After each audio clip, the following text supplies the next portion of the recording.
I will, I'll open the meeting for the September 11th, 2023, the Harwich Affordable Trust, Harwich Housing Trust. And we have a quorum. We have everyone here. And so I will call this meeting to order. And it's, I know, Bob, it's 1:01, according to my watch. We'll take your watch. Well, it's iPhone watch, so we're close enough. Public comment. Who's, Bob, you want to I'll give us a brief just let update? everyone know that we now have about 80-plus people, a little over 80 people for our presentation with Bob Wilbur on September 27th. And we still have room for more. And we could go up to 120. So if there's anyone out there listening, we'd love to have you. And is that on our website right now, do you know? I do not know. We'll check with that. Logged over here. Thank you, Bob. You're welcome. Let me make a note of that. Moving on to new business, to approve the minutes. I just have two comments. And one is on the, I think almost to the last page when we talk about the Sue Feld, the RFP, potential RFP. Mm-hmm. Yes. Her name is spelled wrong. It should be S-H-U-F-E-L-T, not, doesn't end with D. Minor correction, but spell her name correctly. Schufelt. Schufelt. Very good. Not Schufeld. Schufelt, so I say it's minor correction, but. Okay. And then I had a comment. There's in the, where we talk about the, now in front of me, but I'm referred to as a statement that wastewater needs to be considered.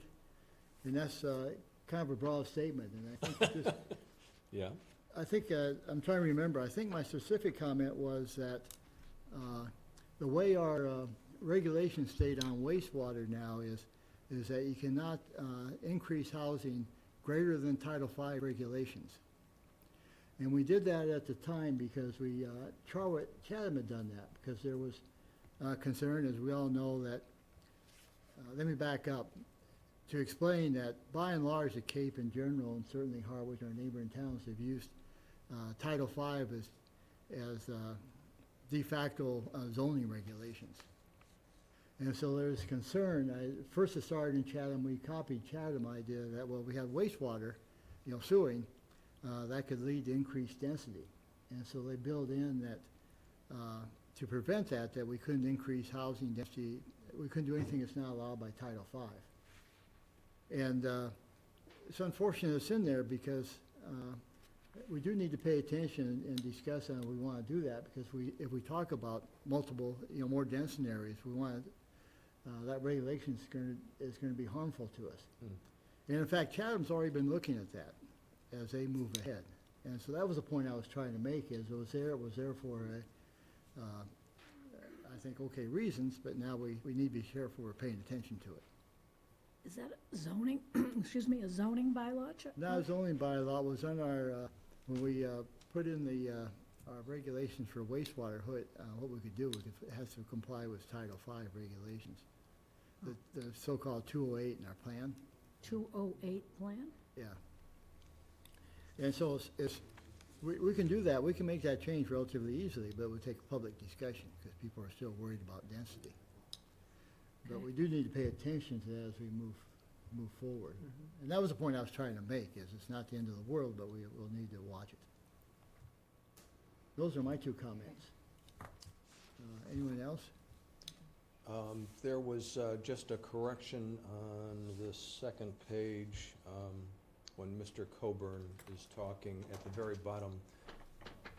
It spoke to where the short income taxes are being utilized, and that should be short-term rental taxes are being utilized. And 2 paragraphs down, information can be found through Housing Advocacy Center as opposed to just Housing Advocacy. Okay. What I'd like to do, if it's agreeable, is move approval of the minutes with the corrections that we've discussed, so we'll have to bring it back next time. So I'll entertain a motion. Is there a second? Second. Any other discussion? Nope. All in favor? Aye. Thank you. Next on is old business, is discussion of the second draft action plan. Hi, Jen.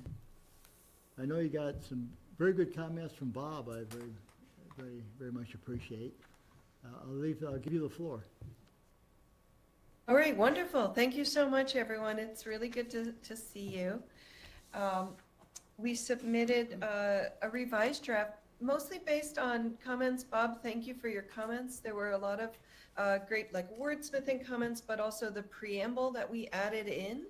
And a few other places, you'll see some more major changes, including the new budget. That's the first time you will have seen a budget that we put together. And I just want to go over that in some detail today, but I also want you to know that I put it together not because I think it's right and that you'll say, this looks wonderful, thank you so much. I put it together because I wanted to give you some concrete numbers to talk about and give me some direction on. And there's a lot of assumptions embedded in that budget. So that's the most important, I think, piece of the discussion that I'd like to focus us on today. But before I did that, I just wanted to go through and remind you where we are in the process. And I'm hoping that I'm going to be able to share my screen. It looks like I am enabled to do that. So I'm going to go ahead and do that. So you should now be able to see the schedule. Do you see that? We do.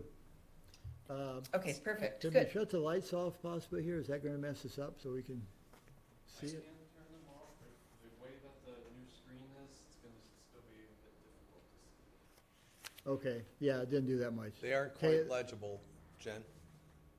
There we go. Oh, that's Is it good. hard to see? Yes. It is. It's pretty small on our screen. I don't know if you take your video off while we look at it, if that would help. Oh, there we go. There we go. Nice. Is this better? Yes. Okay, perfect. Well, you'll see that you've actually done most of this already, and where we are in the process is here at meeting number 5, where we're reviewing the second draft of the plan. And then I'll be revising based on our discussion today through this month and into next month. So that being said, if you want some time to review this more carefully, that's perfectly fine. We have time to revise.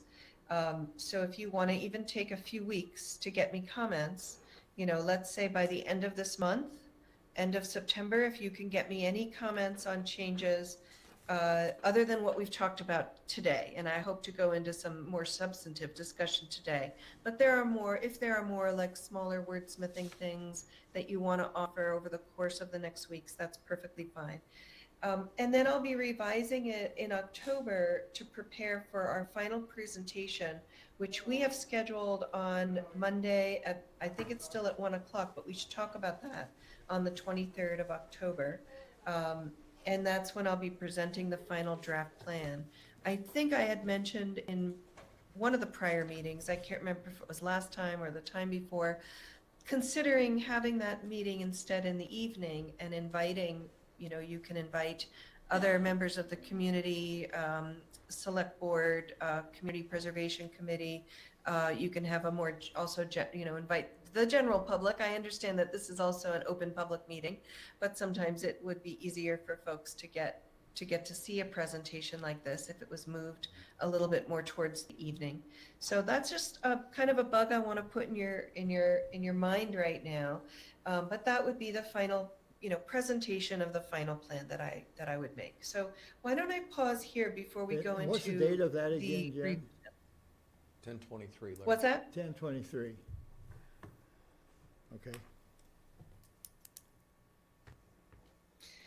So do you have any questions on where we are in the process or any thoughts on that October meeting if you'd like to consider having that at a different time? I'll hold up to, well, my personal view is that I think it makes sense to have one meeting in the evening. We've been meeting at 1 o'clock, but it gets more people here. I'm okay with it. Mm-hmm. Yeah, I agree, Larry. Yep, me too. Sorry, I couldn't hear all of that. Did you just say you'd like to do the evening meeting? Yes. With the only caveat is we'll have to check room availability and see where we, be sure it's available. Right. There is a selectmen's Fair. meeting, There is. because that's a Monday. That's a Monday. That's right. Yeah. So, that's Well, your can point. I Are we- offer Are we an stuck on idea? Monday? We could do it Sometime- another day, Tuesday, for instance, just one day removed, if that's, We could. I'm also wondering if it would make sense to have the presentation at the select board meeting. So I don't know what their agenda would be like, or if that would be possible, but you could have part of that meeting be a joint meeting with you and the select board. Just an Well, idea. we want to have a joint meeting at some point. I think the question is the timing of that. Joe's getting up, and maybe Mary would have a comment as well. Thank you. Joe Powers, Town Administrator in the dark. I believe the board's calendar is still every other week, and I think the 23rd would be scheduled for a working group session. So it could dovetail with this topic if I'm getting the dates right. I thought we only agreed to stay every other week through September, Okay. and we all right. needed to reevaluate. So I think that's a regular meeting, unless we conclude we can stick with every Sure, other. okay. Jen, let's have some follow-up on that. We'll, availability, and then Mary can bring it back to the, Right. at some point, we need to have a joint meeting. I'm not sure this is when we should do that, whether this should be advertised as a complete public meeting, you know. Let's get back to you on that. And Okay, then no worries. What I'll do is I'll hold the day and the evening on that date for now, and then if we want to look at other dates, I can connect with Brianna on that. Okay, Okay, and Joe and I can have a conversation probably tomorrow morning and help sort that out. Great. All right, good. So now I'd like to shift over into the actual draft that we put together for your packet last week. And I'm gonna just try to make this as big as I can, but hopefully you also have access to a copy, maybe a hard copy that you can see a little bit better. But is this big enough, the way I've zoomed in? Yes. Yep. go ahead. All right, good. So, so you'll see that one of the more substantive changes is that we did add a preamble that was suggested by Bob, and I know that, I think you all had a copy of this, or correct me if I'm wrong, but I think you all had a copy of this before your last meeting. And so we did add this in. So I just wanted to see if anyone had any revisions on this, or if you're happy with the way it is. So you're saying this is the same as it was? I just didn't see track changes on it, so I was assuming it's the same as it was before the last time I reviewed it, or has it changed? This is a new edition. Bob wrote this before your last meeting in August. Okay. And I think the preamble was circulated, to you all, but Bob, Larry, Brianna, correct me if I'm mistaken that the committee saw this preamble last No, month. we saw it before, Okay, and I think This is we're. the same version. It's the Perfect. Thank same you. version. I was the only one that had a comment on it, and then when I looked at it more, I decided to leave it alone, because it, the sentiment's good, and I was afraid if I tried to make some changes, I would mess up the gist of what Bob was, what we wanted in the preamble, so it's good.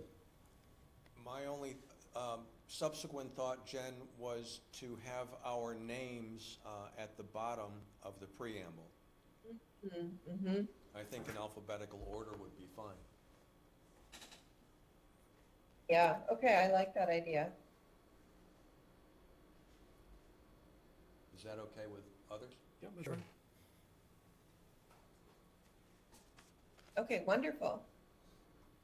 All right, and so I don't know if it was Mary or someone said that they didn't see a red line version, and I apologize for that. I usually do send a red line. So what I'm happy to do is send you another version after we get off this meeting that shows the comparison between the one that you saw last month and the new version, so you can easily skim and see the changes. The changes are pretty minor, and I'm happy to send you that red line. So if you have any other comments on those changes before the end of September, I'm happy take comments on that. Would that be helpful for me to send that track changes version for you to look at? Yes, Sure. please. Okay, perfect. So what I'm going to do is just kind of scroll through, and I'm going to really focus on, so you'll see what I send you because my version does have the track changes to some extent, although the preamble for some reason wasn't showing up as new, but I'll fix that when I send you the new version. But you'll see that we just fixed a bunch of things and we were much more clear. And so Bob kind of helped us to we found a few errors in this write-up, and then we just were a little bit more clear on how things really worked. And we added some, cleaning up language that cleaned things up and clarified things. We also are suggesting, Bob had said, we really want to know more about our finances, that, we want this to be a very transparent document. And so we can add the balance sheets that are public information anyway. I happen to only have 3 of them, and they're a little bit outdated. So maybe Brianna or Joe or someone just give me some updated balance sheets. I'm happy to add any updated balance sheets as an appendix so that people can Jen, see. I know that Joel and staff are working on updating the financial information, so. Great. Yeah, and if they can send me that by the end of September, I can get it into the draft that we send out in October. We're in the dark, we I can't see if Joel agrees with that or not. We got a thumbs up, so. Great. Okay, perfect. And then I've updated the terms because we didn't know all of the terms. So I've gone ahead and update that. I did have a question for Mary. The term just said that you are the select board representative, but is there an actual term that you have, Mary, or should I just leave it I as would think it select board? would be next May of '24, because my select term ends, so it depends whether I'm still a selectman, whether I'd still have the chair. So I would put May 2024. Okay, and I was just putting the year, so, But thank you, Mary. I think it was in that way probably because it was, it's an appointment by the board, so it's up to the board to set the term, but Right. that'd be good to have that in there. yeah. Okay, that sounds good. So we'll fix this. I'll clean this table up a little bit. So Mary's saying we can't make hers a lifetime appointment, I guess. Is what- Okay. We've also fixed this, we got this for the forum. Brendan had helped correct us on the forum on the acreage for Marceline, which is 11.89, but it carried over into an older version of the map that was still in the report. So we fixed that. Bob caught that. And then this is just showing the track changes. That's the old map, but we took that out. And then we also updated a little bit more explanation about and clarification about what is a household and how are these income limits calibrated. And so we just added some language to clarify that different household sizes have different income thresholds or income limits. And then we cleaned this up. The track changes for some reason isn't showing in this section, but we did quite a bit of cleaning up in the discussion of some housing needs indicators. We did this for you in lieu of having a fully updated housing production plan. But when you finish your housing production plan, I would suggest that you defer to that analysis. We were just trying to get you a little bit of an update to the extent that we could in this document, but you'll get a much more robust, comprehensive needs assessment as part of your housing production plan that you're working on. And so once you have that, I would defer to that. And then we took the priority housing needs primarily from your last housing production plan, which may still be, very much relevant. But when you have your new housing production plan, you can see if these have changed at all. All right, nothing here I don't think was changed. And I'm just going to scroll down to the next area of changes. While you're So doing in that, the mission- excuse me, Jen, while you're doing that, Mary, do you know what the schedule is for the comprehensive plan now, because that will include the housing. What Yeah. they're, when they're hoping to complete that or get something out in draft? I think for not 2024 town meeting, but 2025. They Okay. just presented to us last week, but they also said that the housing production plan and the, what was the other one? Open space? Open space plans would probably be done before that and then would fit into it. But they Okay. didn't commit to an actual date Okay. for housing. Well, that's fine, but that means we can go ahead and, Jen, use your data initially, and then we can update it at some point. Yes, and I can give you the Word version of the final document, the final plan. Okay. And you can add in any new information from whenever the HPP is finished, if you want to. Okay. Or you can just, refer to the HPP. It's up to you, but I will give you an editable version if you do want to update that.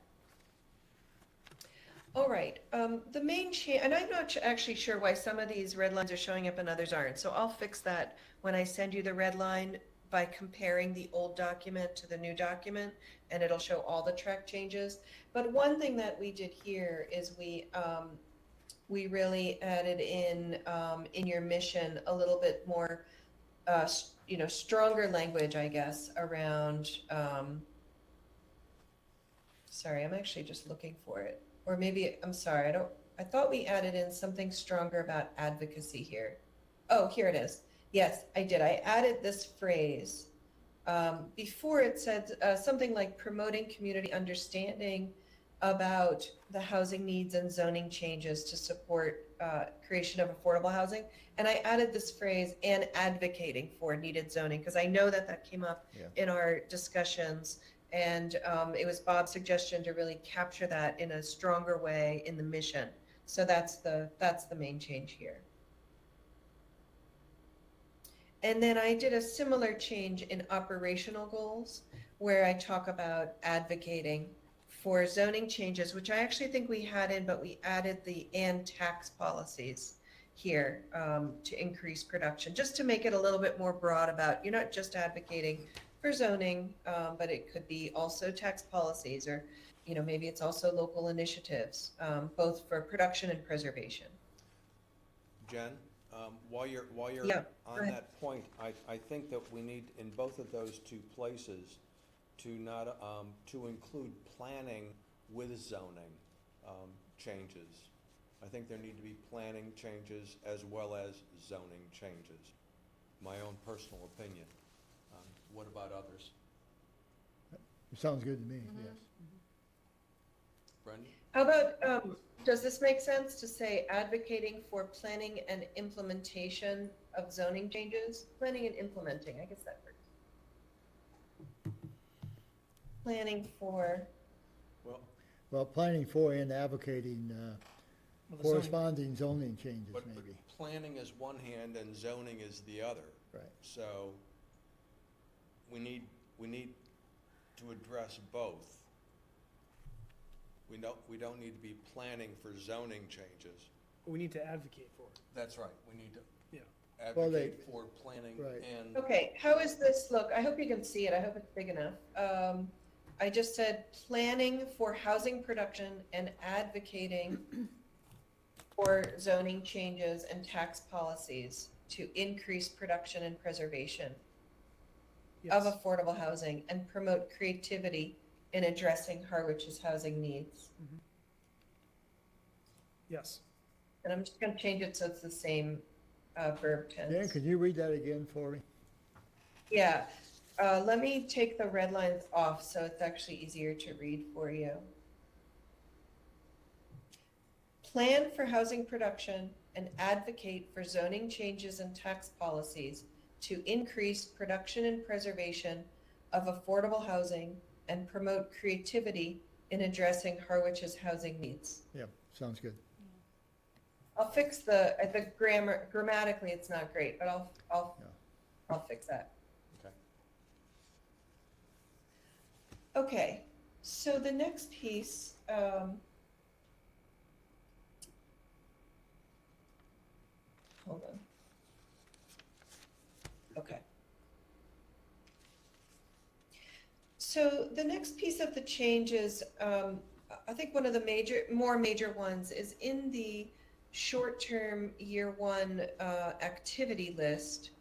I think, Bob, I think this was your suggestion as well, we had conducting the inventory of trust-owned sites and applying the criteria outlined in number 5, which is here. Oh, I'm sorry, this is actually changed. I need to make that number 6, which is here. Establish criteria for the acquisition of land as well as the dispensation of parcels that are not suitable for development. And then we had number 7 before, that was in the medium term, that you would do the criteria in year 1 and that you would start to apply for acquisition, but also dispensation in medium term. And so we actually had 7 in medium term and we just moved it up. So that's one substantive change.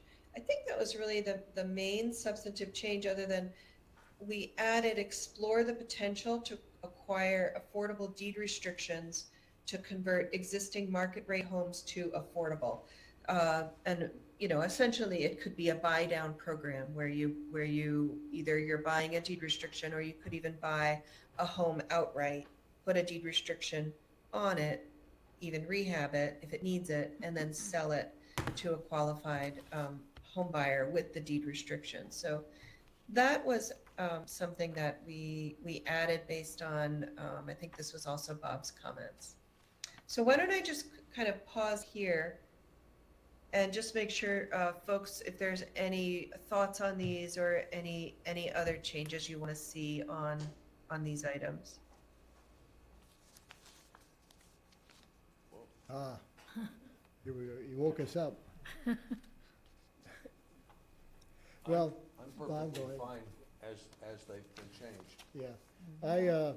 I was comfortable with it. I just need a clarification, Bob, your thoughts on the criteria that into how we move forward. Is that broad criteria, because we're trying to be sure it matches with our creativity as well, that we. Well, the criteria that we're talking about are identified in number 6, Okay. just immediately above. Okay. But it seemed to me, as I looked at it, that conducting this inventory of trust-owned sites could be done sooner, as opposed to putting it off into the Right. next time frame. Okay. Yeah, if the criteria is set and we have that part done. Right. Makes sense. Thank you. Okay, that sounds good. And then this number 8 that we added with purchasing, either purchasing homes or purchasing deed restrictions to convert existing market rate units. I also wanted to talk about the budget with this one.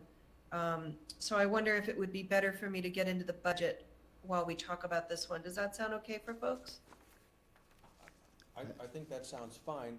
I also think that if we can accomplish bullet point 8 sooner, that's fine too. That doesn't have to wait a long time, but it does impact the budget. Well, that's what I was just going to say.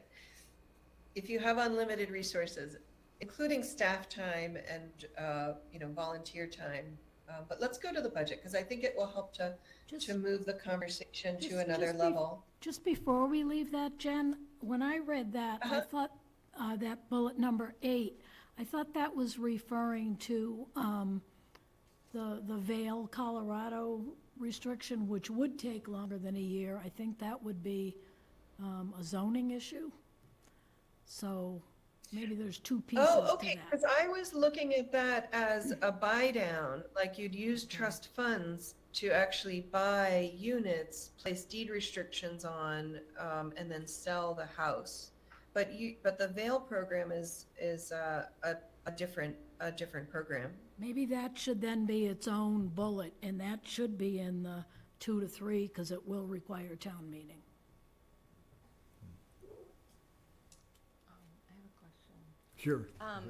Sorry, Jen, I just need a clarification on, so I know we have the number 6, established criteria But then we also have, where do we find what we were talking about in terms of if somebody brings an idea to us, we'll have, I know we were gonna have a form, but will that have a set of criteria with it as well? Is that something separate? I'm just trying to get, I think I'm a little confused. Yeah, that's number 3. So That's number number three here, if I hope this is big enough, but number Oh, 3 there we is go.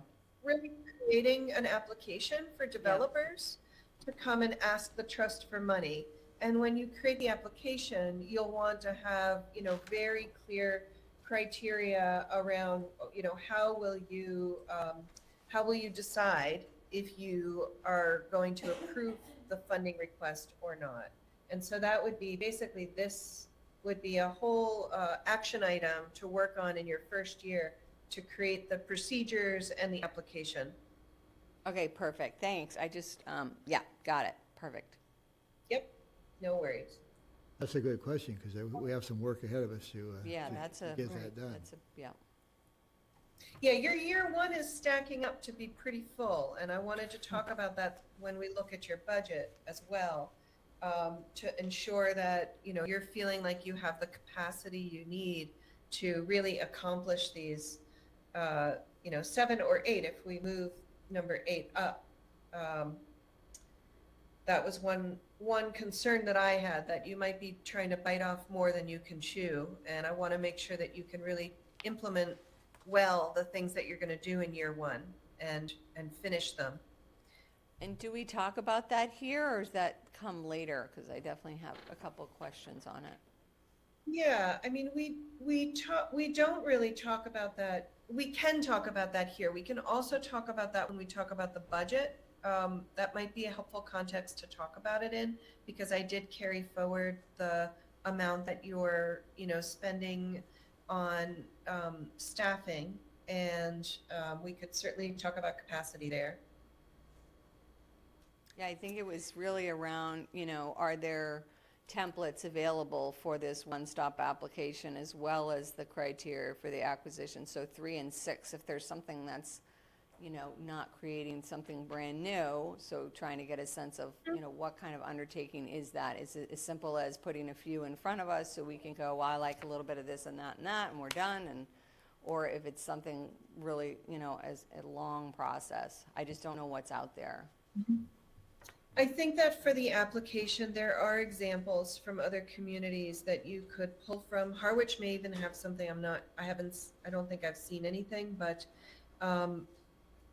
I think that you could look at examples, and you may, you'll want to do some level of work on them because your criteria may be different in the one you pull together in terms of how you want to evaluate. But the basic information that you want a developer to submit will be very similar to what other communities ask for.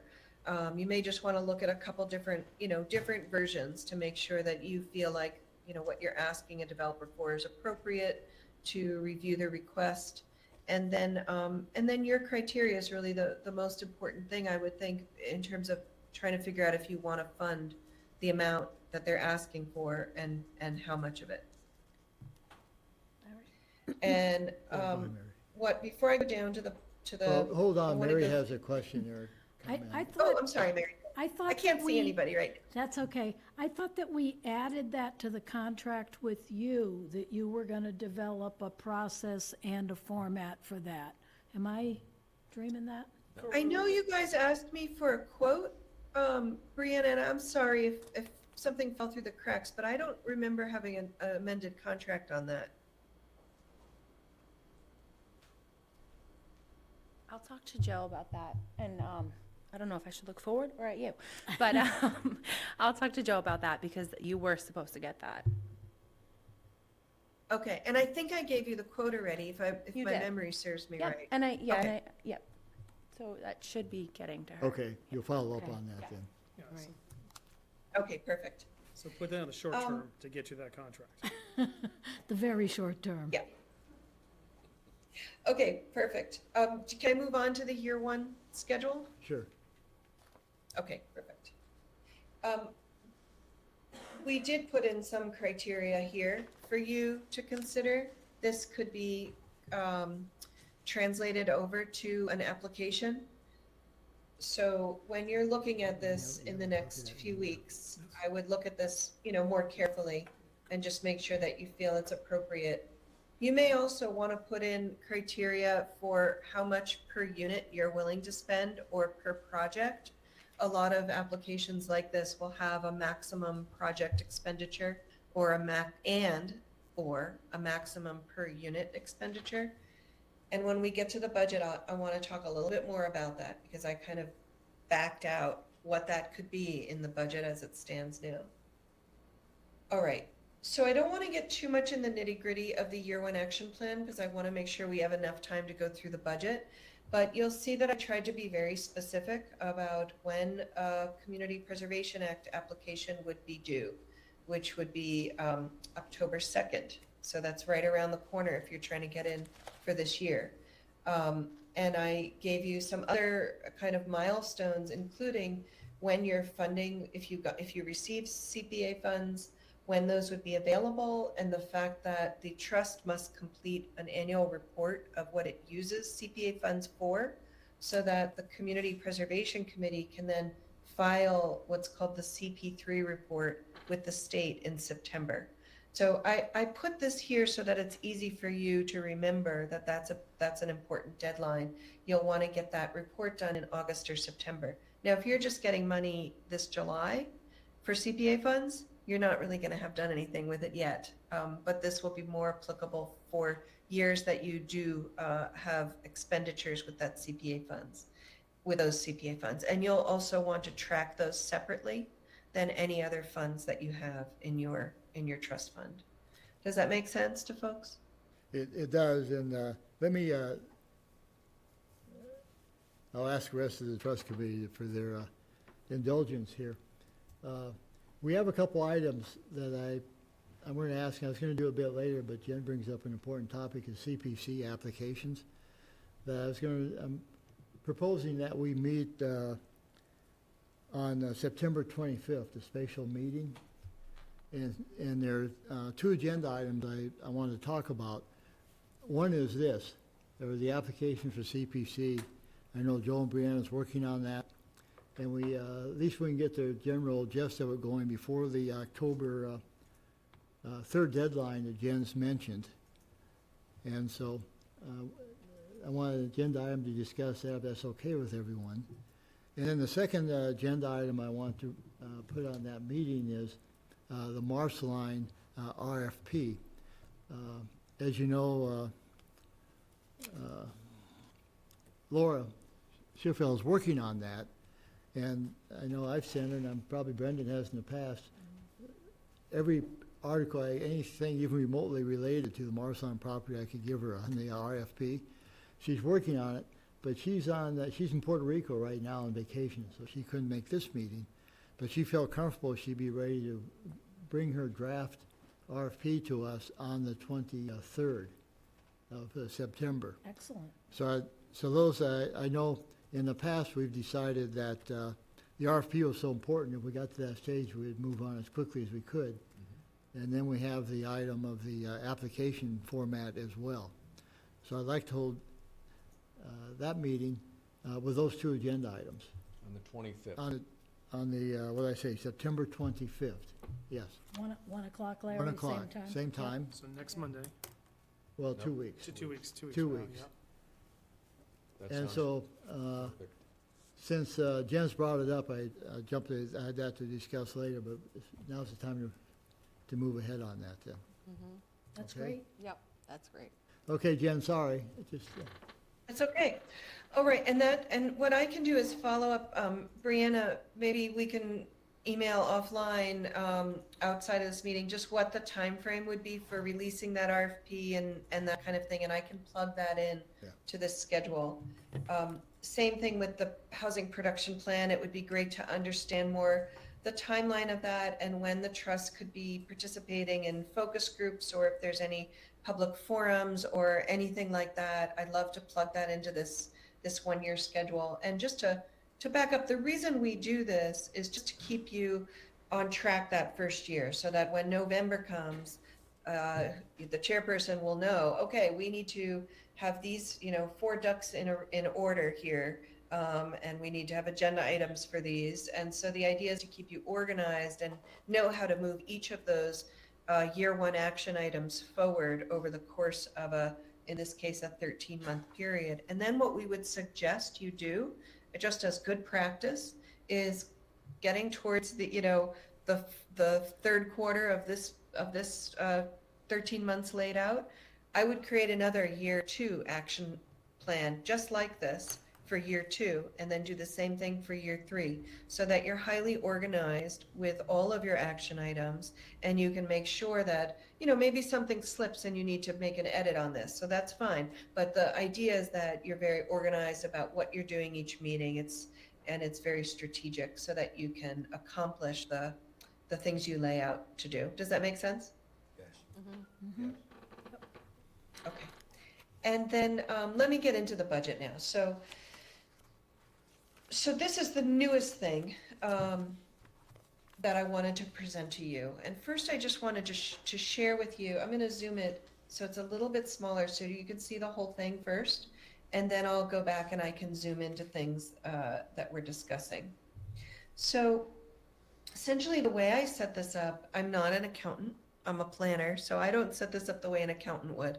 I set it up the way my mind works, and I hope that it makes sense to you after I explain it. But essentially I start with the current balance that I knew about is a little bit old, so this probably needs to be updated. But I took the current balance that I had from several months ago, and I plugged it in as your starting balance. I'm sure Brianna and Joe, when they get the financials to me at the end of the month, will have your current balance, Reggie, and you can I'll update plug this a that little number bit. into this first cell. But that starts everything else off. And so the way this flows is it comes down this way, starts with the balance that you have now, and it goes through other sources of revenue for this year, estimates, with the total revenue being estimated here.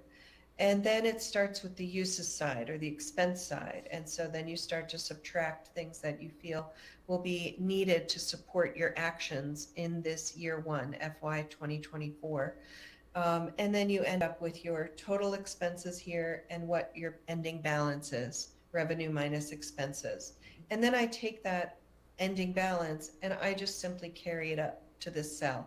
So that's then your starting balance for the following year. And then we go down and do the same thing each year. So that's the method behind my madness. I started using this about a decade ago, and it just makes sense to me. I have had accountants say, I've never seen an accountant spreadsheet like this before. So I hope that it does make sense to you all. And before we dive into the details, does just the way I've set this up make sense? Or do you have any questions? The way you've set it up makes sense to me. Yeah, me too. Great. Okay, good. And then oops, I didn't mean to do that. And then you'll see that I have a notes section. Some of these notes are to you because we need to talk about it. But ultimately, the notes will be just explaining some of the assumptions behind some of the numbers. And so for CPA appropriation, this is pretty aggressive, I know. But in order to try to fund the initiatives that you're thinking about, especially some of those larger development initiatives, including taking applications from developers, I wanted to make sure that you had substantial funds there to really fund the unit goal that we've talked about. Your unit goal is 33 units per year to help move forward 33 units a year, each of these 5 years, that will count on the subsidized housing inventory. So that means that you would need your funds and advocacy efforts to create 163 eligible SHI units over the course of the 5-year budget. So taking that, I tried to back things out a little bit. I also put in this idea of buying properties, putting deed restrictions on. That's a very, very expensive way to create 1 unit. So I tried to do some estimates for you on what I think that would take in terms of a budget for you. So let's get back to that in a moment. I want to start here with the revenue side. So for CPA appropriation, I think this is pretty aggressive, but I wanted to start out to really show how you could support those initiatives that you're looking at. And so to tell you my method, I started out with 30% of the CPA total revenue and found that it really wasn't enough to fully support your development and buy down program initiatives, plus your staffing needs. So I upped it in this, this is just a hypothetical budget right now. We're just talking, but I upped it to 40% to see if that would be a good amount to support. And so I felt like this was doable, but it's still a little light. If you look at the per unit costs, I know I'm jumping around a little bit, but this is how I did the spreadsheet. I went back and forth. So when I put the CPA funds up to a request of 40% of the total CPA annual funding, total CPA revenue each year, then I go down here and I try to support your development initiatives and your buy down. What I'm looking at first is that we want to try to create 163 eligible units, plus a couple buy down units. And so if you back out the numbers here, you'll see that the average per unit cost with the numbers assumed here, $1 million, $850, $900 for the budget for development, would be about $25,000 per unit, which is pretty low. It's not impossible, especially if they're larger projects with lots of other funding sources and you're really just trying to demonstrate local support, but that's pretty low. I would rather see a number of around 50 or 75,000 a unit.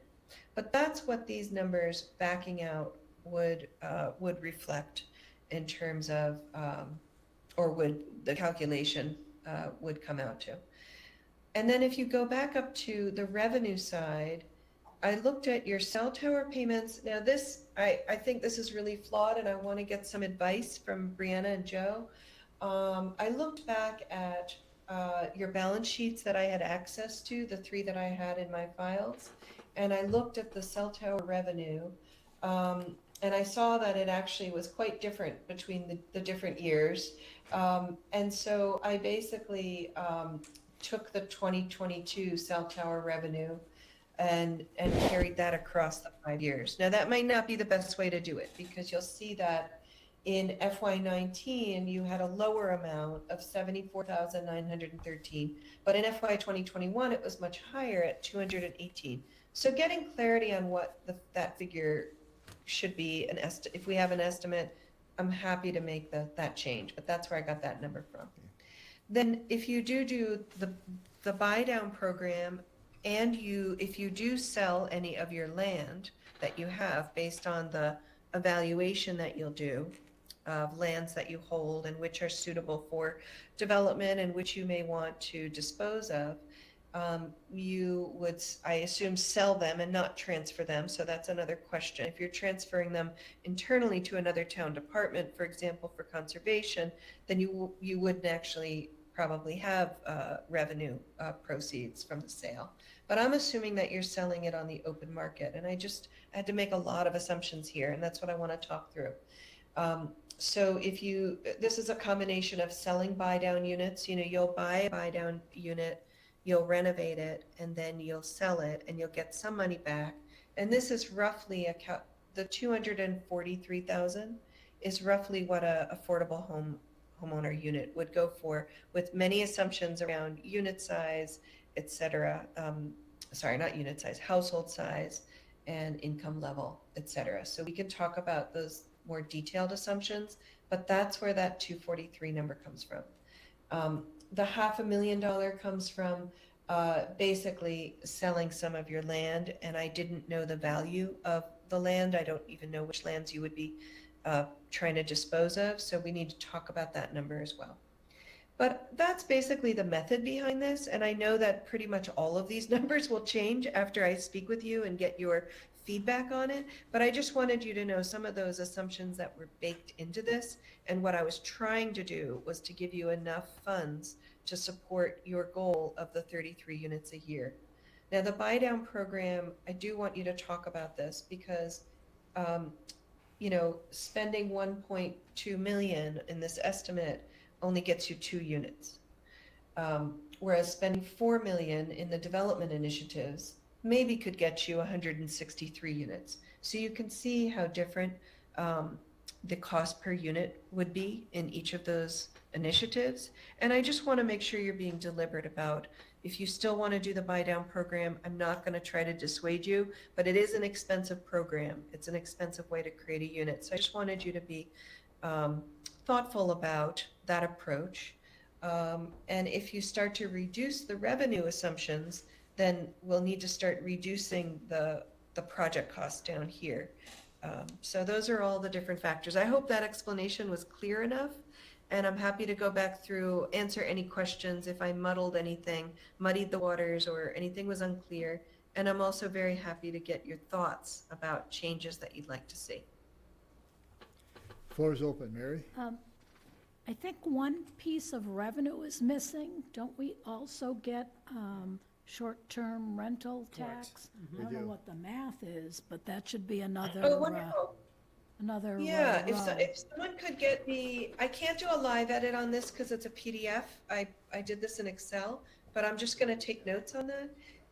Maybe Brianna or Joe could get me that revenue when they submit the financial information to me, and I'm happy to add that. Does anybody know roughly how much it would be? I do not. I don't. I know we're trying to gather that information, and so we'll look forward to that in the next couple of weeks. Great. And just continuing with Jen's comments on that buy-down program, that sounds like a low priority to me. That's a low If it's a priority for me, lot yeah. of money for not a lot of Agreed. units. Yeah. Agreed. Yeah, I agree with that. My comment would be to leave it in as an option, but as a lower priority in case we get lucky. Yeah, we find a property that's not going to be so expensive to do. Right. Right.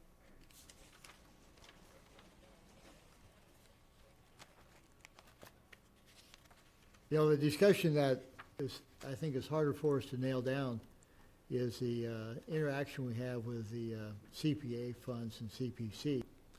Because some of that was based on how comfortable they are with this, the details of this plan, that the money they're investing is well spent.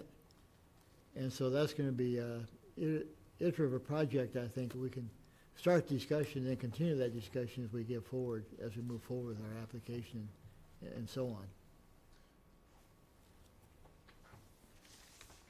Bob, you were going to comment? But I think that those CPA appropriations that you've projected here, Jen, as you said, are aggressive, but they can be significantly reduced by adding in the short-term rental income. Yeah. So I think we ought to lose these numbers as quickly as possible and get the other numbers in there, because I just think that that's a smart move. Now, I don't see in our trust priorities and plan anything about the buy down. Well, I call it out as number 8. That's what I meant. That's what I thought you meant, Bob, when you said explore potential to acquire affordable deed restrictions to convert existing market rate homes. Yeah, In my mind, that meant buy down program. Yeah, But I think maybe, as Mary said, maybe you were thinking more of the Vail type program, which would be more regulatory based. that's exactly what I was thinking about. So if that's the case, do we even want to keep this idea in here, or should we, you can certainly think about a buy down program maybe in the next planning effort you do 5 years from now, hopefully. I think So we've just got a our- suggestion. yeah, I think we have our hands full with doing Marceline and maybe one other property, and that we should be putting this notion of the buy down off for the next 5 years. I agree with Bob. Everyone else? It wouldn't Agreed. preclude us if we take it out and, like Larry said, something comes up that's amazing, it wouldn't preclude us from doing it, right? It's just we're not putting it No, I out mean, there as this a priority. plan is not, yeah, this plan is not binding to you. If some opportunity comes up that you didn't envision through this process, but it seems like it would help you meet your goals, then I would say it's fair game. Okay. Good. All right, so what I'm hearing, unless anyone objects, is that I'll take that out, I'll replace it with a Vail-type program advocating for that, and then I'll go into the budget, and I'll remove this strategy idea, and I'll shift the funds into development, which will increase the amount per unit that you're able to spend, I think, and help you be more successful reaching that numeric goal. And then when we get the short-term rental, whatever that amount is, I'll reduce the CPA assumption by that short-term rental amount. So you'll still have the same total revenue, but you'll be asking less from the CPA. Is that what I'm hearing? Yes, I think we're also looking at the potential of reducing our administrative and legal fees by removing the buy-down program as it's designed here, or as it's stated here. The only thing I'm wondering about with legal fees is when you're doing the developer agreement for 2 properties, Marceline and one other, and any development agreements on any loans or grants you're offering to developers who request funds through your application. I think you will want a lawyer to draft those agreements. And I don't know, are you able to access the town attorney for no additional cost, or is that a cost that you would need to incur? Joel's here, I'm going to assume that we're going to have to pay those costs out of our trust funds, but. Not necessarily. If memory serves correctly, when the trust was working forward on the acquisition of the property that we now know as Marceline, there was a vote of the select board to allow the trust to use outside counsel. I believe the understanding going forward was that where the trust is still part of the town, legal representation could be provided if the board allowed it. So it's not an automatic. That would be point number 1. Point number 2 that I want to bring up is I read the document, and any reference to the housing coordinator or a position like that should be stricken. I think, as you know, we now have a housing advocate, and that salary is 100% borne by the town, not by the trust. Right. So I think you can modify your budget, Okay. but still account for the Okay, dollars. great. Okay, good. Does that help? Thank you, Joe. Joe, before you leave, That's great. whichever lawyer we used, whether we went outside or used KP Law, the town's law firm, the trust would still have to pay those legal fees, correct? Not necessarily. I think there have been some things like procurements Yeah, that the town has assisted with, where those costs are borne by the town. Stay and with not- the town. And not hit to the trust. okay. And one more thing, this is meant to clarify, hopefully not confuse. While there are restrictions on the CPC funds, I think the town has always understood that the cell tower revenue is not so restricted. So you could always look at that as your administrative cost funding source if there's a problem with CPC. So there are 2 distinct revenue streams right now available. Thank you. Okay, thank you, Joe. Jen, I have a number on the potential dollars that could come in from the room tax. And Joe, maybe you can help with this. It's in the results of the 2021 October results of $250,000 that would be allocated, 25% of that fund. So the concept there, if I'm hearing correctly, this is the Special Purpose Stabilization Fund for Affordable Housing. Yeah. So the town set that up through town meeting. As you may recall, we have our General Stabilization Fund, we have Special Purpose for Housing, and the board, Select Board also adopted and town meeting approved for wastewater. Any of those funds, it was understood to be affordable housing. To my knowledge, there's no direct connection automatically to the trust, and it would still require a 2/3 vote of town meeting. So the dollar amounts that you're referencing for that article were, for illustration purposes only, if I could say that. I believe we're now in the second full fiscal year where those funds have been going into the fund. So I'm hopeful that our town accountant and finance director, Kathleen Barrett, will have clearer numbers on what we've been able to bring in and what has been then segmented for affordable housing.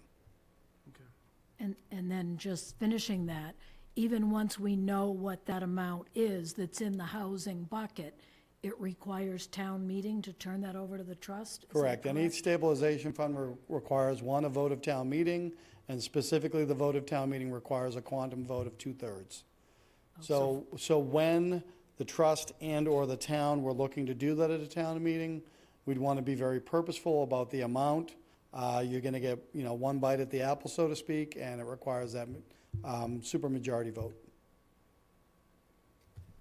So is it better to try to move that money each year, or is it better to ask for it when we have a big ticket item? Professionally speaking, I would argue that it's better to make it a boilerplate recurring article. Okay. The question for me that remains is, when do we feel that there's sufficient balance whereby we're not depleting the fund, but rather taking some of the sources that are available? So I would argue that you want it to be standard, you want it to be a regular article at the annual town meeting. However, you may not contemplate taking those funds, at least until perhaps, say, annual town meeting 2025. So not next May, but the following May. And that's simply because the whole intent here was for both of those special purpose funds to amass balances. Stabilization funds have generally always been understood to be the rainy day funds. So I think that was the concept that the town had in creating that special purpose. Again, it wasn't necessarily with an eye just towards the trust. And unlike some other funds, there are no known restrictions on what is affordable housing for that special purpose stabilization. So you could have, the town could have greater use of that. That gets to the AMI question, if that makes sense. So, yeah, so, Thanks. so how are you defining affordable? Are you, So at the time of town meeting, it was simply that we want to set aside funds to make sure, as the town of Harwich progresses through time, that we have funds available that we could draw upon to make a significant impact on affordable housing. Not in the same terms that you folks deal in necessarily. actually, it does say by low and moderate households in that article. So So then one could argue that low and moderate by is. DH, yeah, so it's done by the state, so it's that 80% or less. More or less. Yeah, we'll, Well, it always goes back to that, Always so I goes- don't know. Joe, the money is going into the spatial stabilization funds, though. Those sit there until town meeting approves them moving out. They're protected, in other Correct. words. Any stabilization fund money stays there until the board creates an article to ask town meeting to To take direct it, it. and then town meeting says take it. I just want to Yep, clarify they're absolutely. protected. They're not It's meant to going sit anywhere. and grow. Okay. But it's specific to affordable housing? That that special purpose Yeah, fund is okay. specific to So But affordable as if housing. we- defined by HUD. Right, but if How we HUD ask for defines it, it. people aren't gonna say, okay, well, we want it for something else. It's earmarked, so to speak, for affordable housing. Okay, That would be the intent. I would think that the select board would create the article, okay, just to match what you were saying, Claudia. all right, thanks. Yep. Thanks, Joe. Thank you, Joe. Just when you thought you had it. Right? No, thank Yeah. goodness you looked it up. I saw that whole extra row and, Oh, Joe, thanks for being here. That's why you're here, because Yeah. we would spin our wheels on that, so thank you. Jen, back to you. All right, so it sounds like for the short-term rental, I should add a row, but not have it start till FY 2026, if they're talking about That's my town meeting understanding. 2025. Yeah, okay. And I think Joe and Brianna maybe can help me with what the right numbers are to put in there. And I'll then reduce the CPA appropriations from FY 26 forward based on that projected income. And also. Does that sound good? And also delete the reference to the housing coordinator Yes, under and because uses. the town is paying for now a housing advocate. That's So correct. thank you for that clarification. Yeah, and I'm inclined to leave the legal fees just because it's a little bit uncertain. You do have Yeah, no, I agree with that. outside legal counsel now. What's up? I agree with that. We can back Okay. it out later, Bob, if we need to, but No, that's- Better And to if you have don't than use it, not it's need not like you have to follow this budget. Yeah. Okay, so why don't I make those changes that we discussed, and then if there's anything else you want me to change, just please email me before the end of the month, and I'll have that ready. Also, let me know when, Brianna, just let me know when the packet will go out for the presentation. And if we're doing it before the select board, or, you know, what the date is, we can sort that all out through email with Brianna. Good, Is it okay? good. Great, Thank you, Jen, very much. Thank you. yes. And Jen's gone. Next on, well, that was a good discussion. Can I We- just clarify that Yeah. on the affordable housing Yeah. stabilization fund? So just here, I just want to make sure everyone's on the same page, because the 80, 100% all gets confused. So it's Yeah. low to moderate households earning less than 100% of the area-wide median income that's determined by HUD. So it's HUD that- presents every April what those numbers are, and they do go up to 100%, so you could see it. Okay, that's good. So- That's so- 100% So gives us, 100%'s there, but for us, it would be, if we're asking for it, it'd be for the 80% or less. Because of the trust Yeah, because of the trust. Yep. limitations, yep. Oh, okay. So you'll, just so it doesn't get confusing, And that's- there is language that says 100, Yeah. that's in the article number 6 in Yeah. October of '21, Okay, Yeah. that town meeting. and that's discussion I'd like to bring back at some time, because our trust document kind of mixes up the use of the funds with the sources of funds. Well, that's a whole thing, You know, that's a whole other thing. which is a different It always topic, goes but, back to the language, I no would- matter how we receive the dollars, right, it still goes back to the language, I don't know but- how you get around it, yeah. so. I'm still working on it, but as you know, Dave, yeah. Well, good luck. Jen is back with us. Oh, good oh, job. Jen, I The thought thing you, disappeared. I thought you walked on in a huff there, Jen. I know, it was an accident. I meant to stop the share and I hit the leave button instead, and so I apologize, but I'm I back. heard the mic drop. But Jen, I think you're completing your discussion in any case, right? Anything more to add? Yeah, I was really done, but I didn't mean to leave so abruptly. That makes us feel better. I was gonna worry about if we hurt your feelings. No. Thanks again, Jen, and we'll be in Thanks, touch. Jen. Be in touch. Thanks, Jen. All right, good. Thank you so much. Next item I have on the agenda is the Affordable Housing Trust webpage. And this goes back to a discussion, I think, Bob, kind of related to your question about the clerk activities Yes. and going on, because Brianna and I have talked, Joel and I have talked, because I'm trying to be sure we're doing this in as straightforward manner as possible. Because we had the agenda of, you say, us working out and you sending it out, sort of funny.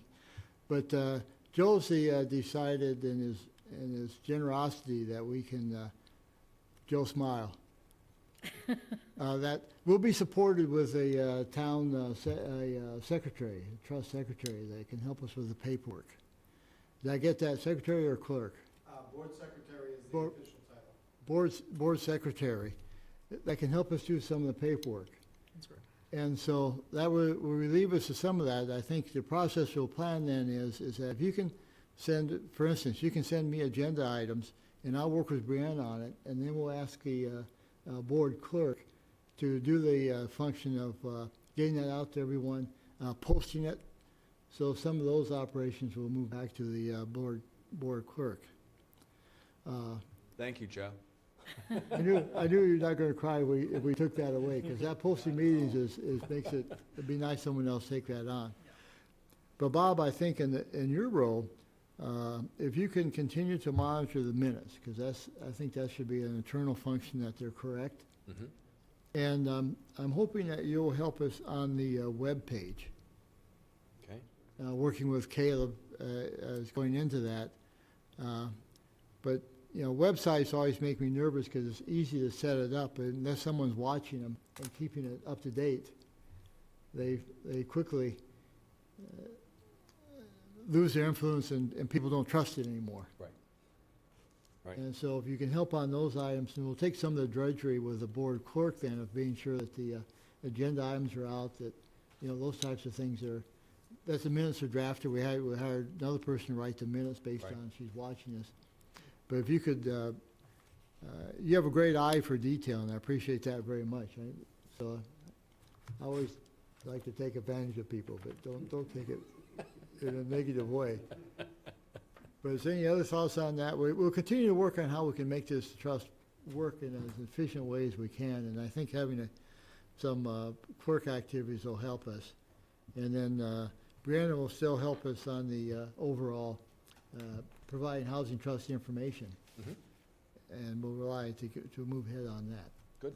So that's the reason I have that on here, was try to, Bob, not to ignore your point, but to try to bring it into a one focus point. Good. Any other discussion on it? Well, I'm always looking for feedback. Anything that any of you look at that we could be doing more efficiently, better, let's do it. We can make changes as we need to go, as we need. Yeah, so we'll have that as an ongoing agenda item, just to kind of, do we need to, so that way we can keep updating it and keep talking through meetings, and, oh yeah, how about we throw that on the webpage, or, Right, okay. be a good idea, Okay, yeah. thanks. Be sure it's updated. Once we have that process and form for developers, that could be right on the website, make it easy for people to. Oh, absolutely, You're right. yeah.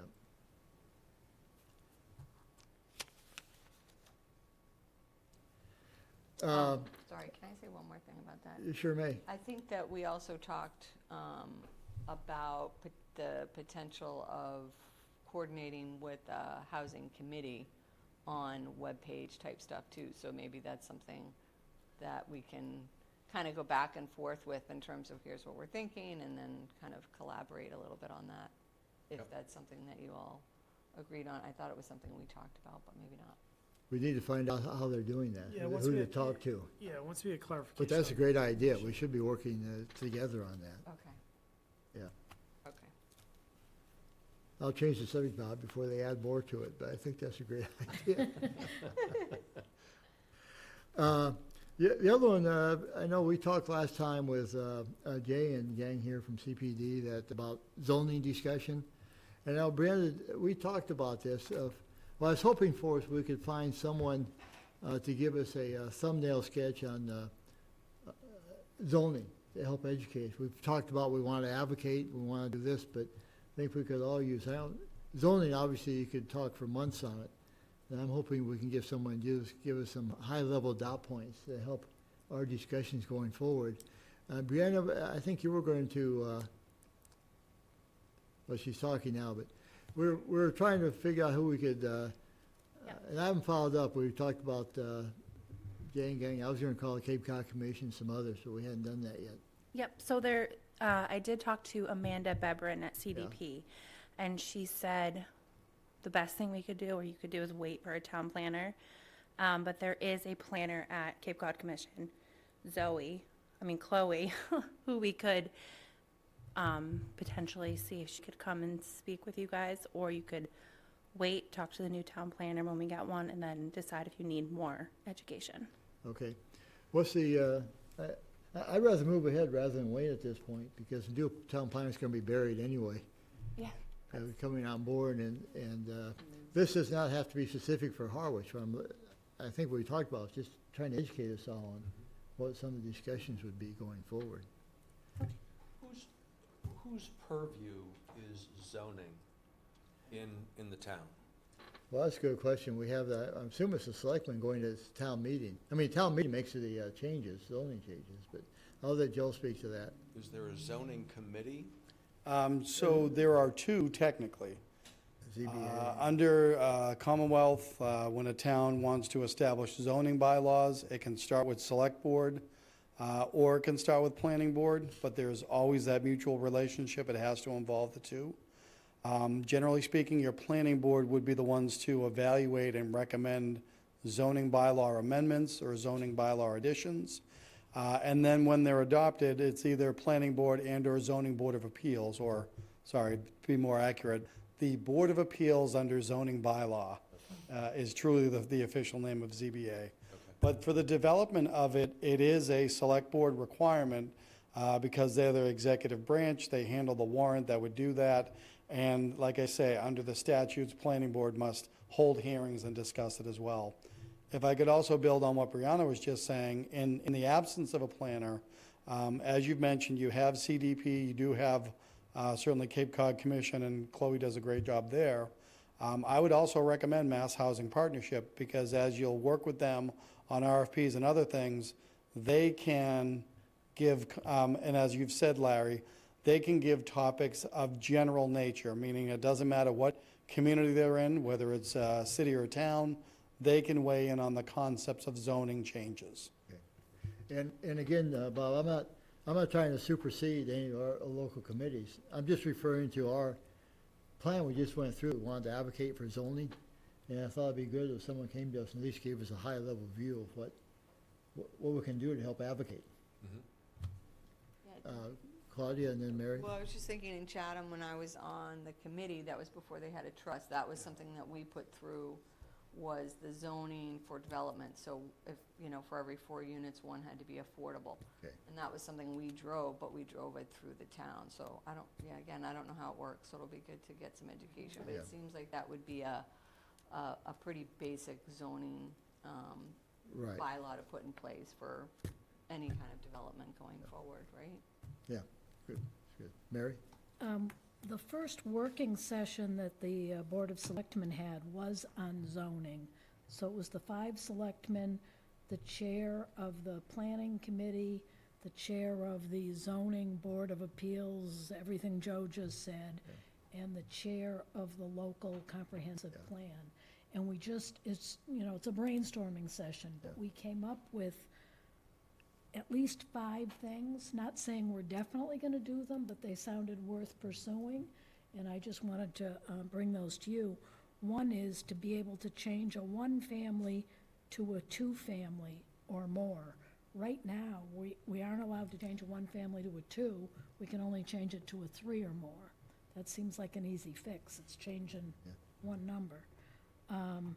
There's a new 40Y bylaw that allows you to identify specific areas. So just thinking, maybe a chunk of Marceline, we would declare a 40Y district, and then you can build 4 houses on an acre. There's a whole lot more to that 40Y than what I'm just saying. I think we even get some state money back if we do that. Not big money, maybe, I don't know, 3,000, 5,000, not big money. Another one was to allow apartments above commercial throughout town. Right now, we can do it in specific areas. The thought was to just make that across the board. To change site coverage, if pervious material is used, they're suggesting that we can have greater coverage than if it's non-pervious. That one came from Brian Sullivan, who's on the zoning board. And then there's another one that he brought up, transferring government buildings to private property, having it retain the status as non-conforming. And I'm reading words on that one. I don't have the background on that. But those are at least 5 things that when the selectmen start talking about warrant articles, hopefully we have a planner, and those are things that we'll be playing with. So I just thought this Excellent. group should know that as well. Yeah, So that's- I would rather have focus on exactly what you just said, what's best for Harwich or what's known. When you get into Cape Cod Commission, MHP, they're talking a lot of bigger picture and regionalizing everything, so it's different. I've been to a lot of those forums, just something to think about, but I'd rather sit and listen to that in some capacity, or someone from Board of Selectmen present it to us and support that. They're just getting an overview, and it just creates big ideas that we can't Yeah. do in our town. That's all. I don't know how much, maybe some of the other selectmen are wiser in this than me. Yeah. To me, they're concepts, and we really need a planner to flesh them out. Yeah, the planner Joe? will help. Joe? If I can offer this, whether we have a planner on board tomorrow or not, the town relies heavily on our law firm, KP Law. I would recommend as a resource, again, this is whether or not we have a planner or when we have a planner, would be Amy Questle. She actively advises both Planning Board and Zoning Board of Appeals. Anyway, she's our primary resource, and could definitely speak to our existing bylaws and then I think have a general conversation about what things could help for affordable housing, what other things may need to be repaired. And as luck would have it, she and I are scheduled to discuss tomorrow, so I can lay the groundwork. Perhaps she can connect with you folks on a future meeting. But I think she is an excellent resource, because the planners that we've had have still relied upon Amy and her legal guidance. Okay. That sounds good, Joe. I would still like to do something, because we've talked about advocacy. I'd like to be sure we have some background on what we're advocating. And it may be, I just don't want to bring in big ideas and then we can't do anything. That's all. That's I all I'm saying. appreciate your caution. Yeah, that's all. But maybe, Joe, maybe you could follow up with KP Law then. That might be ideal for that. Yeah. Maybe that would get Brendan's out getting too out there. But sometimes, though, we have to go after big ideas, Joe. It's true. We have a lot of big We ideas. have more than enough ideas. We have enough. If you look at that year one, Need some execution. there's a lot going on. I just don't want Okay. us to be distracted. We'll look at KP Law and maybe see what they say on that as a chance, okay? Bob's looking for Bob? it. Larry, just one last thought on this. As we approach all of this work, I think that we're trying to attend to building strong partnerships throughout the community. And the more we reach out to different groups, we reached out to conservation, we reached out to the Chamber of Commerce, I think to reach out to the planning board, to look for partnerships and to build partnerships in that way, I think are going to be critical to our success. And so to invite someone or the whole planning board to meet with us to talk about these thoughts that we're having that don't amount to anything right now, but I think the sooner we join, the better off we're going to be. Possibly we could do the same at one meeting. You know, we do this discussion. Yes. It can have Yes. that same discussion. Okay, good. Anything else? Calm down, Brendan. We'll try to It's dream, year but then two we'll stuff, bring it, year two. then we'll bring it back. Year 2 and 3. Then we'll bring Sorry. it back. Next on the agenda is a RFP for Marshline Properties, as I indicated before. Laura's working on that. When last I talked to her and communicated, she's thought she was in good shape. She had one point that Joel and I talked about, and she regarding the potential for a burial site on Marshline property, which it seems like we pretty much resolved that. There's some things to confirm it. And that was really the only question she had the last I talked to her, that was the moving ahead. So she'll hopefully get something for the 23rd meeting, 25th meeting in September. Yeah, thank you. Go ahead. To that point, I'm ready to meet as often as we need to meet. Yeah. To make this happen. I appreciate that, and that was my feedback to Laura, is that as a trust, we want to move this on, so we'll Right. meet. Brendan, you said something, Nope, I'm good. you're good? Oh, Okay. no, I'm sorry, I mentioned this.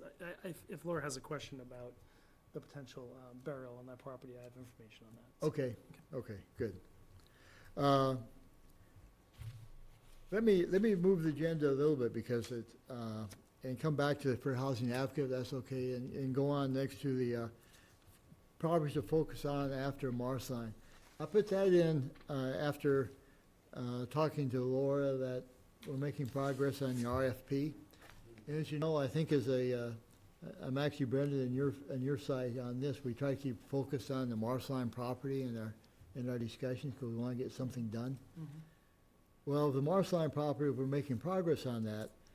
It occurred to me now may be the time to say, what would be our next priority of the list of properties we have in front of us? Is there, what would be our next focus? Because I think, Brendan, you've put this together for us, this sheet, which is good, but I don't think it's, in that total thing, we don't want to take on all these at one time. Is there one of these, what should be our next focus?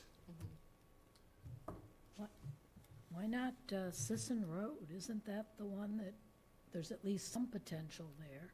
Because some of these others are so little, I thought you had concluded, like last year, that you really couldn't do much with Yeah, them. so we can run down it. So Oak Street, the town planner, the previous town planner reviewed it very quickly to see if there was a problem with the land being continuous and not being interrupted by wetlands or vernal pools, and if it is viable for any kind of build. And that kind of is at a standstill right now. So that property could be something we sell, but there's still due diligence between conservation and health that probably would have to be done, and by a potential buyer as well. You have 1.5 acres plus, Yeah. so, but there's a little piece you could put something. I don't know what that could be, but for right now, it doesn't seem too promising. Same with Depot Street. That's another property where there's a vernal pool, Zone 2, 60 feet do not disturb. So that's another parcel that is absorbed by, all the conservation issues. So we took some money to look at Oak Street, and I think we'll probably get the same result at Depot Street. So we have to figure out what to do with that property. The bigger property that, you see 17 acres, you get excited, and that's Depot Road and Orleans Road. There are restrictions on it from Article 61. There is some Zone 2 issues, so you're 10,000 square feet per bedroom. We talked about acquiring J4 and J6, if that's even possible, and that just was a discussion on that, whether we need it or not. And is that viable for affordable housing or not? But there's, something can be built there. That was the Zero Depot Road Mhm. and the Orleans. Yep. How many acres was that? What It's am 17 I- total. Oh, there it is. That's in Okay, the sorry, bottom, I yeah. just didn't see it. But the Thanks. two top parcels, like J1 is 1.4 and 2 is 4.5, but consider half of that. So there's about 3 or 4 acres you could do something with on that Okay. property. And I believe that was recommended from Open Space to Board of Selectmen to give to us for affordable housing.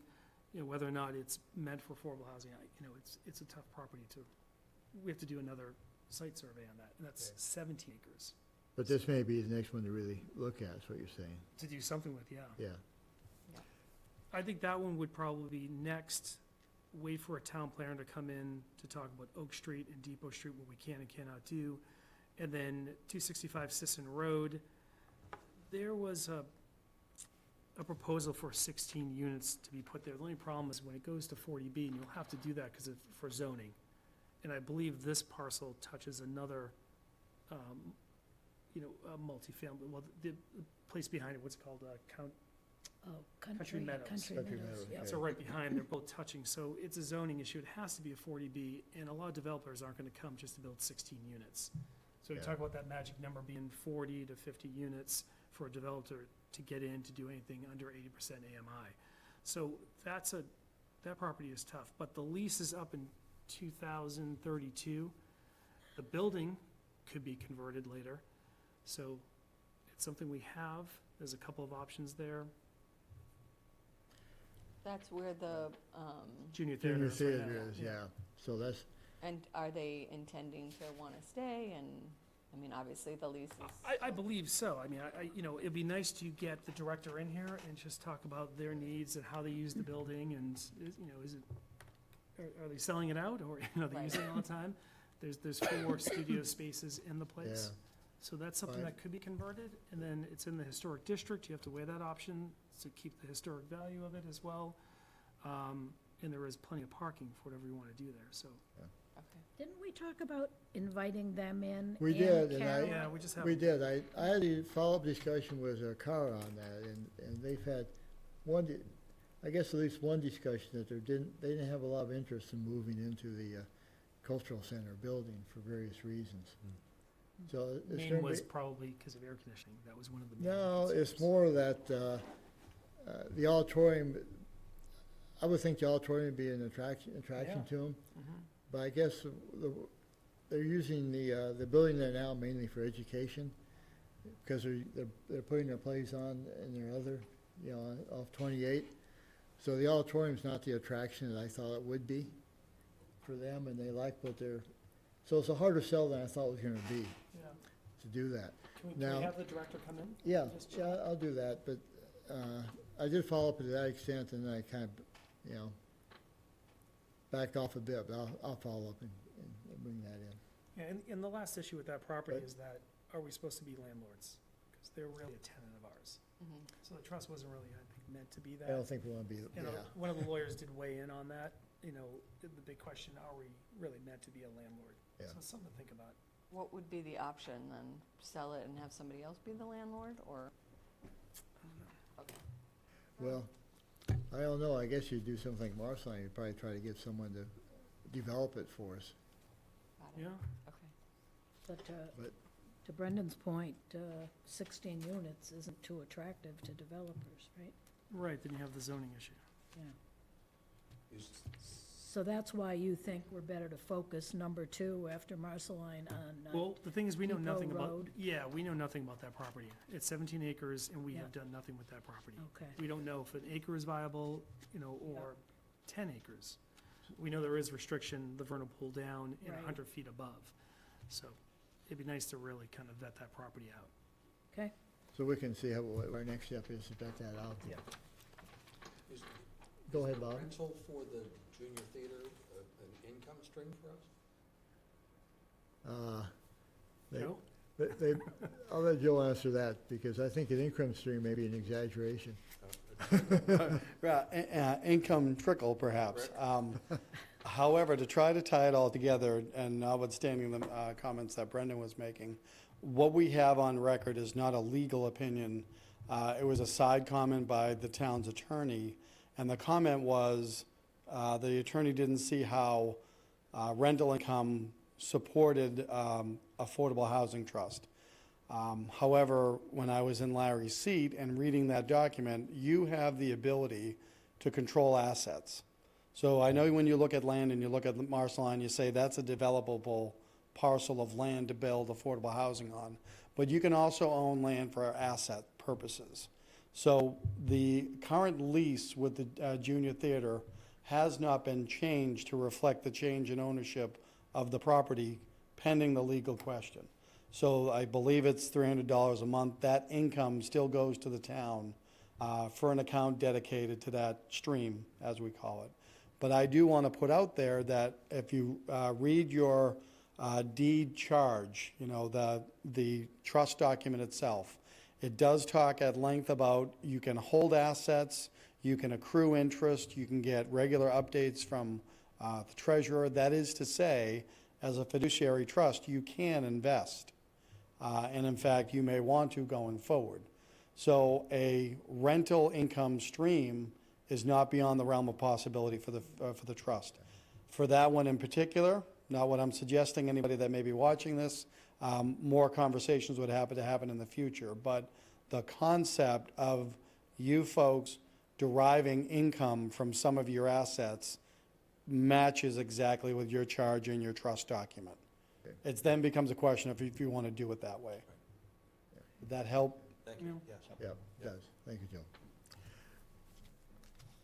Okay, so our next priority we'll start looking at is the Zero Depot Road then. And is that when the new planner starts, is that something they would do, or? I think so, yes. Thanks. Can't some of that, Well, you did some of that yeah, so for we the can contractors, do, right? we could do a Yeah. survey on it. We could Okay, do a site plan, an official Yeah. site plan on that property. Oh, nice. The other two small properties would be, you know, for Oak and the other depot would be for a town planner question to look at, see how viable it is. so we don't have a site plan or anything on this property right now, on the Zero we Depot don't. Road. You know, Okay. and I'll have to look at it closer, but no, we don't have anything on it. Okay. Does that survey have to come through an engineering firm? Brandon? Most likely, yes. Okay, Yeah. so we'll need to, well, let's discuss how we move on that. Joe, do we go out with an RFP or for a site survey? I didn't hear the whole conversation about If we move on Zero Depot Road, how do we start that process and the site survey, some basic information? So I think the best answer to that is the Mass Housing Partnership has a checklist, and I think the first item on their checklist is a site survey. If you don't have that, I'll make sure you can get it. It's a great, quick list of steps you want to take regarding parcels for development. Okay. It's in the MHP toolbox. Additionally, we in administration have a document that one of our former planning board members came up with, and it's the order of things that you'd need to do to dispose of a property. So site appraisal, survey, things of that nature. So I would recommend that if you're ready to progress on another property, you look at the MHP toolbox and this other document that I can distribute to you. Okay. And I think generally speaking, you look at the site, then you look at the boundary, then you look at the cost, and then you look at potential And then we can uses. start developing, getting someone to do the work then. at that Correct. point. Yep. Okay. Thank you, Joe. I'm sure that's in your book, Brendan. No, I'm trying, there was something that Laura did in the very early stages on that particular property. Just trying to find the notes on it. I think I already have the notes on it in this little breakdown. There was just restrictions from Article 61, Zone 2 issues, Yeah, but there's acreage But- there to do something. but we can start. Or We'll we proceed. sell it, Yeah. it could be something that we sell. Okay, that sounds good. Yeah. We'll get that then. Move Usually ahead. sell a piece Okay. of land, you need a site plan. Tough to sell, just a empty Yeah. piece. Trust us, right? You Not- can do Be it. our next. Yeah, not to beat a dead horse. Yeah, no, good. However, this brings up something that maybe it's a big idea, maybe it's not. But is it possible, do we think, to create a thing that would be an affordable housing overlay zone that could be used to apply to a piece of property? That's one of the conversations I'd like to have with the planning folks. When we think about changes in planning and changes in zoning, if you look at our zoning laws, there's a whole section on elderly affordable housing. There's not much about affordable housing in general, but an overlay zone could be kind of a perfect tool for us in a situation like this, where we have restrictions as a function of Zone 2 and 10,000 square feet per bedroom. If there were an overlay zone, that might help us move this along. Bob, let's explore that further. I'm reminded that Elaine's here from Real Estate and Open Space, but some years ago, when I was a liaison to that committee, there was one of the difficulties we found is that we were tending to buy real estate for open space based on opportunity only, without looking at, did it fit an overall, adjacent land, vernal, whatever the criteria was. And I think Dave Spitz at the time was the town planner and worked with us to I'm not sure we use the term overlay zone, but at least have some general idea, because you can't go out and just say we want to buy this up front, because then it raises the price. You have the confidentiality thing. So that type of concept is not that bad, but it takes some work to go, some further discussion on it. Indeed it would. Because I think, Elaine, it's kind of what you do now. You've created, areas that make sense for open space, for instance, based on continuous property and so on. See, Elaine thought I was going to let her sit there and do nothing, but You used to be a friend. Actually, 2 years ago, the committee, Real Estate and Open Space Committee, created 2 evaluation sheets. Whenever a property comes to our attention, we actually go out and walk the property, and we use these evaluation sheets. One is mostly focused on conservation, but the other one has all the criteria as to what this property might be suitable for, whether it's housing, open space, recreation, water department use, well preservation, whatever. So we really do go through quite a long checklist to determine what these properties might be suitable for. So we just don't look at conservation. We look at the property just as the property, and then evaluate what we think it best suited for. How would we get a copy of that checklist? That sounds like a fascinating If you tool. said please, I could send it to you. Please? Sure, I can send it to I'd Larry. love a Send copy it of to me, that, and I'll thank you. circulate them, yeah. And actually, the one on conservation, usually Amy Usowski, our conservation agent, usually she would be the one on the walk with us, and she would use that one because of her knowledge of conservation, Right. because she knows more about what all those little things are. Okay, Yeah, if you okay. sent that to Larry, Yeah, I then we will. could get it in I'll our get it packet. Sure, Thank you so much. Sure. And my turn not to bury what was your expression? The dead But we horse. talked about getting planning. Let's get real estate and open space to meet with us as well, Yep. okay? And back to Bob's comment about overlay district. I have no idea what that is. Is that something we should maybe have as a topic for a future meeting? I think we should. I just wanted to explore it. That's why I Yeah. brought this topic up, because we have some experience in something like that. Yeah, But I do. okay. But, Brendan, Maybe just a recap again on Depot Road here. So there's, just to clarify, now I'm looking at all the numbers. So J1 and J2, that is almost 6 acres.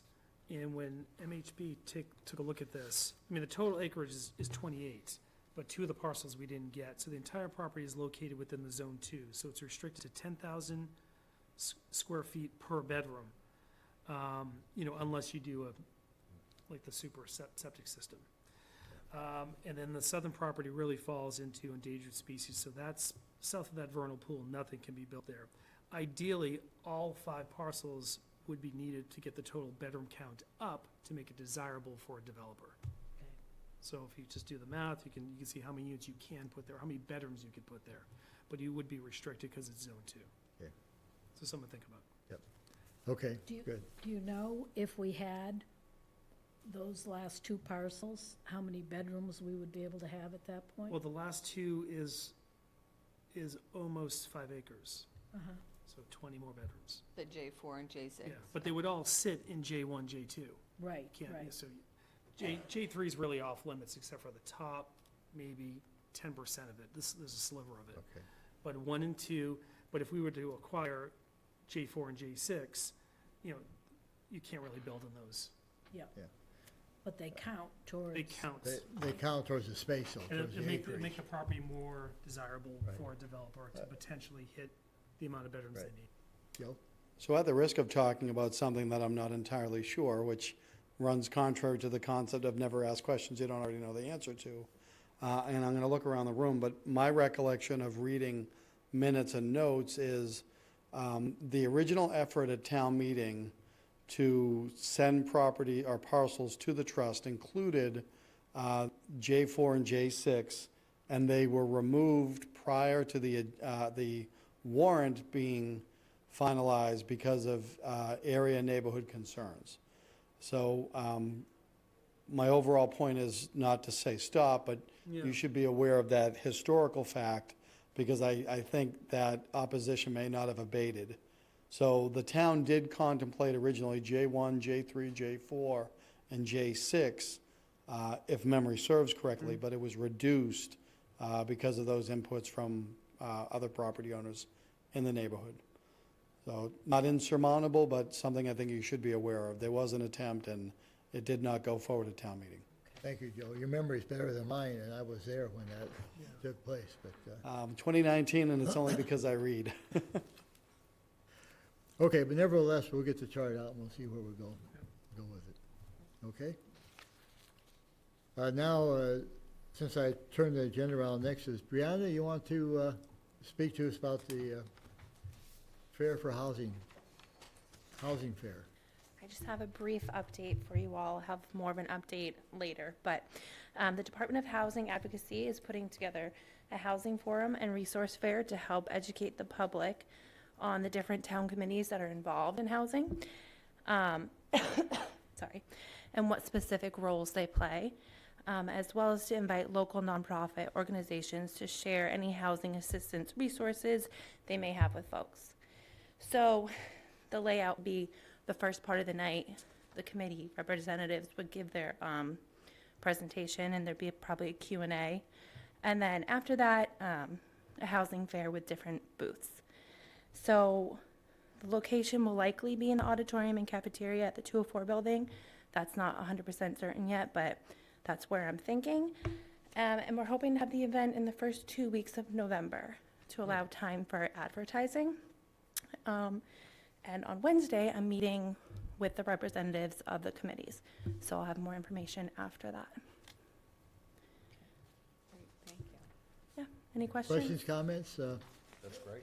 Yeah, I think it's a good idea. You know, we used to have, and Joe, I don't think we've done this in a while, but we used to have something similar to this for committees at the community center, where Mary, you probably remember this. We'd have a table, sit around where people would walk through, and they could look at each of the conservation, but also different committees as an open house for people to talk and learn about what was going on.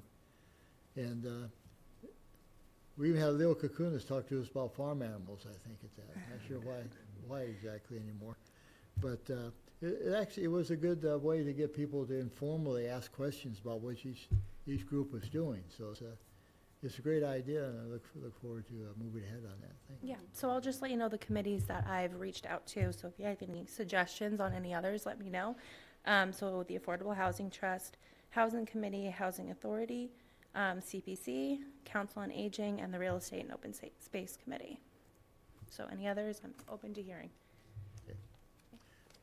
Thanks. Thank you. I think it's an interesting effort to get our people involved.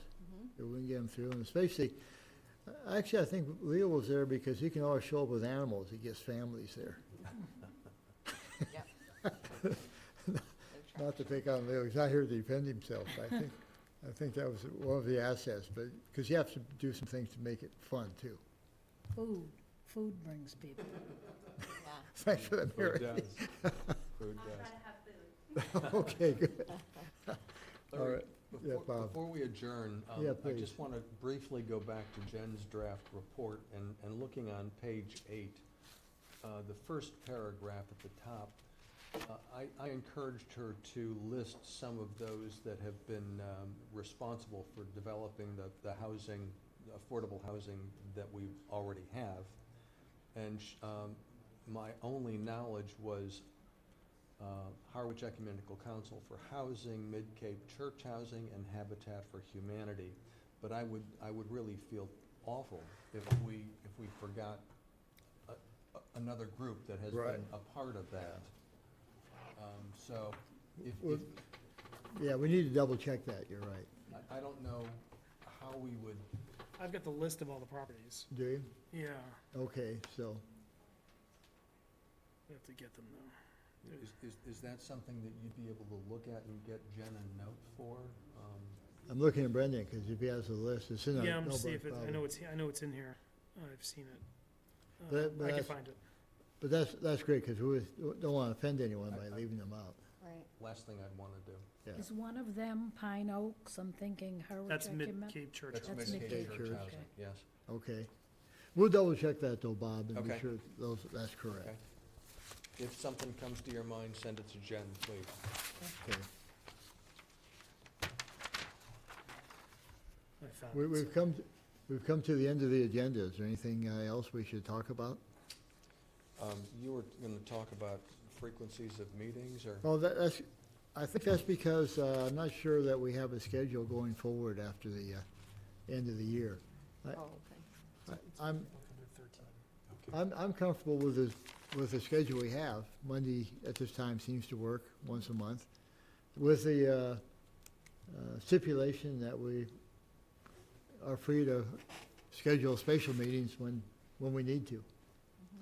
Because I think our discussion one time was we need to meet once a month or twice a month. I'm not sure we do unless there's something happening, as long as we keep talking. Everyone okay with that? We'll just we're all setting our schedule for next year before it, I think Next year the- only. I'm only joking. I'm only joking. I think the I just meeting, scheduled a air conditioning guy, and you can't schedule for April next year. Unbelievable. the meeting on Marceline in 2 weeks will tell us Yeah. if we need to meet another time. We're exactly right. If need be, we will, Yeah, because we want to bring that one home, so. right. Yeah. That'd be great. Okay. Anything else? Now I'll entertain a motion to adjourn. So moved. Second. Second, all in favor? Aye. Aye. It's 2:51.